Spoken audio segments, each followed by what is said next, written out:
Welcome to this concept explanator brought to you by CBSE's Code Lab of profsam.com. That is profsam.com. இன்னைக்கு நாம unit 10 wave ஆப்டிக்ஸ்ல இருந்து ஹேஜன்ஸ் principal பத்தி ரொம்ப சிம்பிளா எக்ஸாம்க்கு A to Z சேஃபா பார்க்க போறோம். இந்த டாபிக்ல இருக்கிற பயம் இனிமேல் இருக்காது.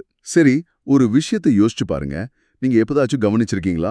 ஒரு அமைதியான குளத்துல ஒரு கல்லு போட்டா வட்டவட்டமா ரிப்பிள்ஸ் பரவி போகுதுல்ல? ஆமா, பாத்திருக்கேன். இப்போ அதே மாதிரி ஒரு ஹார்பர் வால்ல ஒரு சின்ன கேப் இருக்குன்னு வச்சுக்கலாம். கடல் அலைகள் அந்த கேப் வழியா உள்ள வரும்போது அது ஏன் நேரா ஒரு கோடு மாதிரி வராம அந்த கேப்ல இருந்து புதுசா ஆரம்பிக்கிற மாதிரி ஒரு செமி சர்க்கிளா பரவுது?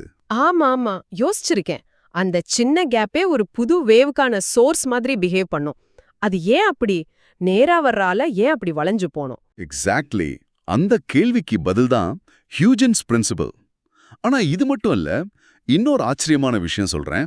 ஒரு சின்ன ரேசர் பிளேடோட நிழலுக்கு சரியா நடுவுல ஒரு பிரைட்டான லைட் கோடு தெரியும்னு சொன்னா நம்புவீங்களா? என்னது, நிழலுக்கு நடுவுல பிரைட் ஸ்பாட்டா? அது எப்படி முடியும்? நிழல்னா அது இருட்டு தானே? அதுதான். ஆனா அது உண்மை.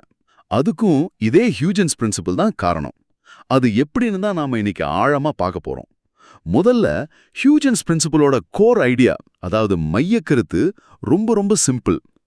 ஒரு வேவ் போயிட்டு இருக்கும்போது அந்த வேவோட மேல இருக்கிற ஒவ்வொரு சின்ன புள்ளி, ஐ மீன் எவ்ரி சிங்கிள் பாயிண்ட், அது ஒரு புது பேபி வேவ்க்கான சோர்ஸ் மாதிரி ஆக்ட் பண்ணும். அவ்வளவுதான். ஓகே, ஒரு பெரிய வேவ்ல இருக்கிற ஒவ்வொரு பாயிண்ட்டும் ஒரு குட்டி வேவ உருவாக்குமா? எக்ஸாக்ட்லி. இத நாம இப்போ இமேஜின் பண்ணுங்க. அந்த ரிப்பிளோட வட்டத்துல இருக்கிற ஒவ்வொரு சின்ன வாட்டர் டிராப்பும் தானாவே ஒரு குட்டி கல்ல தண்ணியில போட்டா எப்படி இருக்குமோ அப்படி நடந்துக்கும். ஓ, அப்போ ஒரு பெரிய ரிப்பிள்ல இருந்து நூத்துக்கணக்கான குட்டி ரிப்பிள்ஸ் உருவாகும்னு சொல்றீங்களா?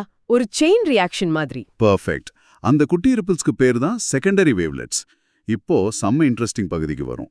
இந்த எல்லா செகண்டரி வேவ்லெட்ஸையும் தொட்டுட்டு போற மாதிரி ஒரு கோடு, அதாவது ஒரு டான்ஜென்ட் வரைஞ்சா, எல்லாத்தையும் சேர்த்து. ஆமா, எல்லாத்தையும் சேர்த்து ஃபார்வர்ட் டைரக்ஷன்ல அப்படி வரைஞ்சா அதுதான் அடுத்த நொடியில அந்த வேவோட புது பொசிஷன். அந்த கோட்டுக்கு பேரு என்வெலப். சோ ஒவ்வொரு வேவ் ஃப்ரண்ட்டும் அடுத்த வேவ் ஃப்ரண்ட்டை பெத்து எடுக்குது. இதுதான் ஹாய்கன்ஸ் பிரின்சிபல். ஓஹோ, அப்போ வேவ் ப்ராபகேஷன்ங்கிறது ஒரு வேவ் ஃப்ரண்ட் அடுத்த வேவ் ஃப்ரண்ட்டை உருவாக்குற ஒரு கண்டினியூஸ் ப்ராசஸ், அப்படிதானே? Beautifully put. நீங்க சொன்னது 100% சரி. இதுதான் ஹைகன்ஸோட geometrical construction. Now let us see NCERT இதை எப்படி டிஃபைன் பண்ணுதுன்னு. அந்த டெக்னிக்கல் லாங்குவேஜ் எப்படி இருக்குன்னு பார்க்கலாம். நீங்க அந்த டெஃபினிஷன் அப்படியே ரீட் பண்ணுங்க. சரி. Reads from textbook. Each point of the wave front is the source of a secondary disturbance, and the wavelets emanating from these points spread out in all directions with the speed of the wave. Continue பண்ணுங்க. These wavelets emanating from the wavefront are usually referred to as secondary wavelets, and if we draw a common tangent to all these spheres, we obtain the new position of the wavefront at a later time. இப்பல secondary disturbance அப்புறம் common tangent மாதிரி வார்த்தைகள்லாம் கொஞ்சம் புரிய கஷ்டமா இருக்கு. No problem. அத நம்ம ரிப்பிள் ரிங் அனாலஜி வச்சு ஸ்டெப் பை ஸ்டெப்பா உடைக்கலாம். சரியா? ஓகே. ஸ்டெப் 1. முதல்ல வேவ் ஃப்ரண்ட்னா என்ன? ஒரு வேவ்ல ஒரே ஃபேஸ்ல இருக்கிற எல்லா பாயிண்ட்ஸையும் ஜாயின் பண்ற சர்ஃபேஸ். நம்ம அனாலஜில அந்த வட்டமான ரிப்பிள் தான் வேவ் ஃப்ரண்ட். சரி, a surface of constant phase. Step 2. அடுத்து அந்த வேவ் ஃப்ரண்ட்ல இருக்கிற ஒவ்வொரு பாயிண்ட்டும் ஒரு புது சோர்ஸ் மாதிரி ஆக்ட் பண்ணி ஸ்பெரிக்கலா குட்டி அலைகளை, அதாவது செகண்டரி வேவ்லெட்ஸை உருவாக்கும். NCERT இதை தான் செகண்டரி டிஸ்டர்பன்ஸ்னு சொல்லுது. ஓகே, டிஸ்டர்பன்ஸ்னா வேவ்லெட்ஸ். Got it. ஸ்டெப் 3. அந்த எல்லா செகண்டரி வேவ்லெட்ஸோட வெளிப்பக்கத்தையும் தொட்டுட்டு போற ஒரு காமன் டான்ஜென்ட் வரைஞ்சா அதுதான் என்வெலப். அதுதான் அடுத்த வேவ் ஃப்ரண்ட். இவ்வளவுதான் ஹைஜன்ஸோட geometrical construction. Hope everything is clear so far. This concept explainer is from profsam.com, that is profsam.com. ஒரு சிம்பிள் எக்ஸாம்பிள் பார்க்கலாம். ஒரு சிங்கிள் ஸ்லிட்ல லைட் போகும்போது டிஃப்ராக்ஷன் பேட்டர்ன் வருது இல்லையா? ஆமா, பிரைட் அண்ட் டார்க் ஃப்ரிஞ்சஸ் வரும். அதுல டார்க் ஃப்ரிஞ்ச், அதாவது ஃபர்ஸ்ட் மினிமம் எங்க வரும்னு இந்த பிரின்சிபல் வச்சு சொல்லலாம். அந்த ஸ்லிட்டோட டாப் எட்ஜ்ல இருந்தும் சென்டர்ல இருந்தும் வர்ற செகண்டரி வேவ்லெட்ஸ்க்கு நடுவுல பாத் டிஃபரன்ஸ் λ2 இருந்துச்சுன்னா, λ2னா டிஸ்ட்ரக்டிவ் இன்டர்ஃபேரன்ஸ் நடக்கும். கரெக்ட். அவங்க ரெண்டு பேரும் ஒருத்தர் கேன்சல் பண்ணிப்பாங்க. அதனால அங்க டார்க் ஃப்ரிஞ்ச் உருவாகும்.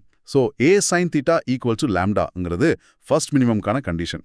இதெல்லாம் இந்த பிரின்சிபல் இருந்து தான் வருது. இன்னும் சொல்லப்போனா இந்த ஹியூகன்ஸ் பிரின்சிபலை வச்சு தான் நாம ரே ஆப்டிக்ஸ்ல படிச்ச ஸ்னெல்ஸ் லா ஆஃப் ரிஃப்ராக்ஷனையும் லா ஆஃப் ரிஃப்ளெக்ஷனையும் வேவ் தியரி மூலமா ப்ரூவ் பண்ண முடியும். ஓ, அப்போ இது ரே ஆப்டிக்ஸ்க்கும் வேவ் ஆப்டிக்ஸ்க்கும் ஒரு பிரிட்ஜ் மாதிரி? ப்ரிசைஸ்லி. அதுதான் இதோட அடுத்த கனெக்ஷன். இப்போ எக்ஸாம்ல மார்க்ஸ் குறைக்கிற 2 முக்கியமான தவறுகளை பார்க்கலாம். சைலண்ட் கில்லர்ஸ்னு சொல்லலாம். ஓகே, இது ரொம்ப முக்கியம். தவறு 1. ஸ்டூடெண்ட்ஸ் என்ன நினைக்கிறாங்கன்னா செகண்டரி வேவ்லெட்ஸ் முன்னாடி போற மாதிரியே பின்னாடியும் பேக்வர்ட் டைரக்ஷன்லயும் போகும்னு. என்சிஆர்டி டெஃபினிஷன்ல கூட ஸ்ப்ரெட் அவுட் இன் ஆல் டைரக்ஷன்ஸ்னு இருக்கு இல்லையா? ஆமா, இது ஒரு நல்ல கேள்வி. அப்போ ஏன் பேக்வர்ட் வேவ் உருவாகிறதில்ல? வந்த வழியிலேயே பின்னாடி ஒரு வேவ் போணும்ல? Good question. Rigorous wave theory படி செகண்டரி வேவ்லெட்ஸோட ஆம்ப்ளிடியூட் அது போற திசையை பொறுத்து மாறும். ஃபார்வர்ட் டைரக்ஷன்ல அதோட ஆம்ப்ளிடியூட் மேக்ஸிமமாகவும் பேக்வர்ட் டைரக்ஷன்ல 0வாகவும் இருக்கும். ஓ, அப்போ பின்னாடி வேவ்லெட்ஸ் உருவாகும், ஆனா அதுக்கு ஆம்ப்ளிடியூட் இருக்காது, அதனால அது கேன்சல் ஆயிடும், அப்படிதானே? எக்ஸாக்ட்லி. அதனால நாம ஃபார்வர்ட் என்வலப் மட்டும்தான் வரையணும், பேக் வேவ் கிடையாது. இது கிளியரா? Crystal clear. செகண்டரி வேவ்லெட்ஸ் முன்னாடி மட்டும்தான் பரவும். புரிஞ்சுது. பர்ஃபெக்ட். இப்போ தவறு 2. இந்த பிரின்சிபல் லைட் வேவ்ஸ்க்கு மட்டும்தான் அப்ளை ஆகும் நினைக்கிறது. ஆமா, வேவ் ஆப்டிக்ஸ் சாப்டர்ல படிக்கிறதுனால இது லைட்டுக்கு மட்டும்தான் நினைச்சுக்க வாய்ப்பு இருக்கு. ஆனா இது ஒரு யூனிவர்சல் வேவ் பிரின்சிபல்.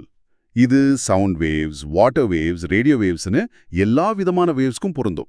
ஒரு வேவ் எப்படி பரவும் அப்படிங்கிறதுக்கான ஒரு ஜியோமெட்ரிக்கல் டூல் இது. அப்போ இது வேவோட ஐடென்டிட்டிய பத்தி இல்ல, அதோட பிஹேவியரை பத்தி சொல்லுது. எக்ஸாக்ட்லி. சரி, இத லைஃப் லாங் மறக்காம இருக்க ஒரு சின்ன மெமரி ட்ரிக் சொல்லட்டுமா? சொல்லுங்க. ஒரு கேட்சி ஃப்ரேஸ் ஞாபகம் வச்சுக்கோங்க. ஒவ்வொரு புள்ளியும் ஒரு ஸ்பீக்கர். முன்னாடி கேட்கிற மொத்த சத்தம் தான் அடுத்த அலை. ஹா, இது நல்லா இருக்கு. Every point on the wave front is a speaker. The combined sound heard in front is the next wave. ரொம்ப ஈலியா இருக்கு. அதேதான். இது ஒரு பிசிக்கல் ஜெஸ்டர் மூலியமாவும் ஞாபகம் வச்சுக்கலாம். உங்க கை விரல்களை ஒன்னா சேர்த்து ஒரு நேர்கோடு மாதிரி ஒரு வேவ் ஃப்ரண்ட் மாதிரி வச்சுக்கோங்க. ஓகே, வச்சுக்கிட்டேன். இப்போ அது ஒரு சின்ன கேப் வழியா போகும்போது ஒவ்வொரு விரலும் ஒரு புது சோர்ஸ் மாதிரி எல்லா பக்கமும் விரிஞ்சு போறதா இமேஜின் பண்ணுங்க. விரியுது. அந்த விரிஞ்ச விரல்களோட நுனிகளை ஜாயின் பண்றது தான் புது wave front. The narrower the gap, the wider the spread. Wow, this is very practical. கண்ணை மூடி விஷுவலைஸ் பண்ணாலே போதும், அந்த ஹார்பர் வால்ல வர அலைகள் ஏன் வழிஞ்சு போகுதுன்னு இப்போ கிறிஸ்டல் கிளியரா புரியுது. சோ இந்த அனாலிசிஸ்ல இருந்து நாம கத்துக்கிட்ட 3 எக்ஸாம் சேஃப் பாயிண்ட்ஸ் தொகுத்து பார்க்கலாம். ஓகே. 1. ஒரு வேவ் ஃப்ரண்ட்ல இருக்கிற ஒவ்வொரு பாயிண்ட்டும் ஒரு புது செகண்டரி வேவ்லெட்கான சோர்ஸா ஆக்ட் பண்ணும். இதுதான் அடிப்படை. சரி. 2. இந்த செகண்டரி வேவ்லெட்ஸோட ஃபார்வர்ட் என்வலப் தான் அடுத்த டைம்ல அந்த வேவோட புது பொசிஷனை கொடுக்கும். பேக்வர்ட் வேவ் கிடையாது. ரைட். ஆம்ப்ளிடியூட் 0. அண்ட் 3. இது ஒரு யூனிவர்சல் பிரின்சிபல். இதை வச்சு நாம ரிஃப்ளெக்ஷன், ரீஃப்ராக்ஷன் அண்ட் டிஃப்ராக்ஷன் மாதிரி எல்லா வேவ் ஃபினாமினாவையும் விளக்க முடியும்.